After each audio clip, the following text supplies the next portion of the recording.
I'm talking to John Paul Knight, who is a qualification manager. John Paul, I mean, qualification managers are the hub of the university, you know, the interface between students and academics.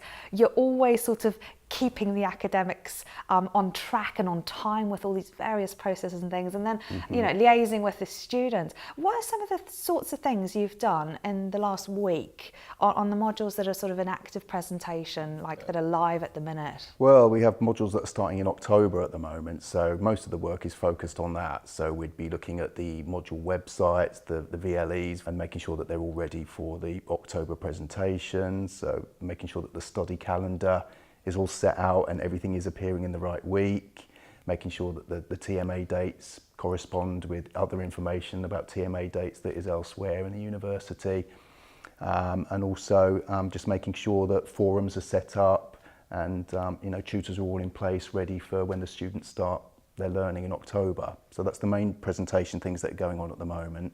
Also in tandem with that, we're looking at the managing the writing of the exams for the end of this presentation, also the EMAs for modules that are starting in October.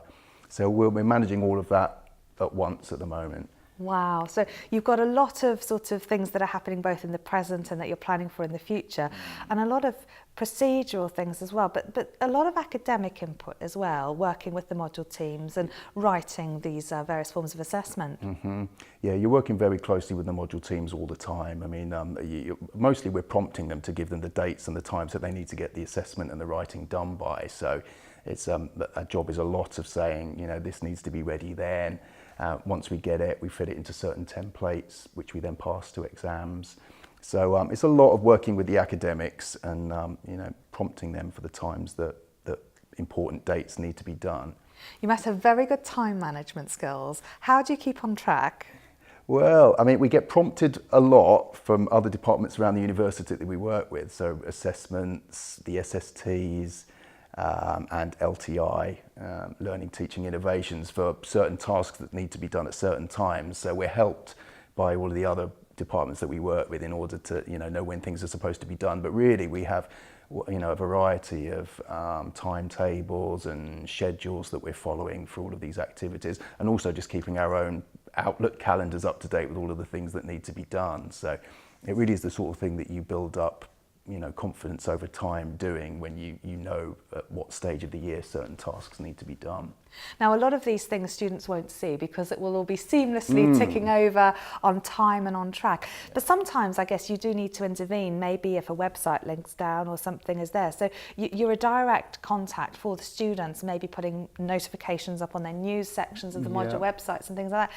Can you tell us about that sort of contact that you might have with students? Yeah, I mean, as the presentation progresses and students start studying, we'll be monitoring the tutor forums, for examples, and tutors will be receiving queries and questions from their students or comments about the material, and if we think that we can deal with it and make some changes to that straight away, then we will do. So we're keeping contact with them through tutors mainly, but through the SSTs we may get other questions coming through to us directly from students relating to, you know, certain things that they've picked up in the module materials, or something may not be right slightly on the website, which we can then amend straight away. Web links going down is quite a common thing. Absolutely.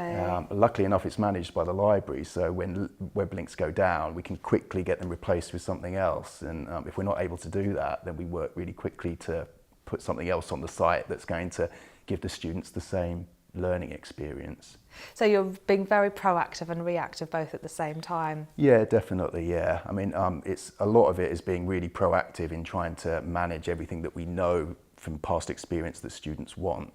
But then there's a lot of reactive, you know, activities going on. If we hear of something going wrong, then straight away we jump in to try and fix it, and you know, and get the academics involved in that if necessary. Now, being proactive and reactive and time management are things that I know are relevant for all students out there. So I wonder if you could share some of your top tips in terms of how you actually balance this. How do you know what's most important to do and when, and how do you sort of make sense of your priorities with juggling all this stuff? Well, for a student, I think, you know, make sure that you look at the study planner and know when dates are coming up. you know, for your TMAs, and important dates for tutorials.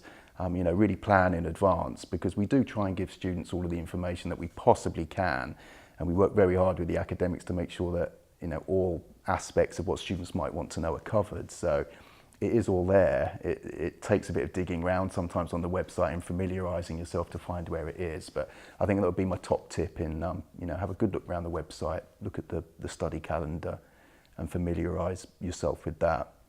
And that way you can be proactive and plan, so that if the unexpected does happen and you have to react, you've at least got a lot more control over the other things. Yeah, exactly, yeah. John Paul Knight, that's been really useful. Thank you very much. Thank you.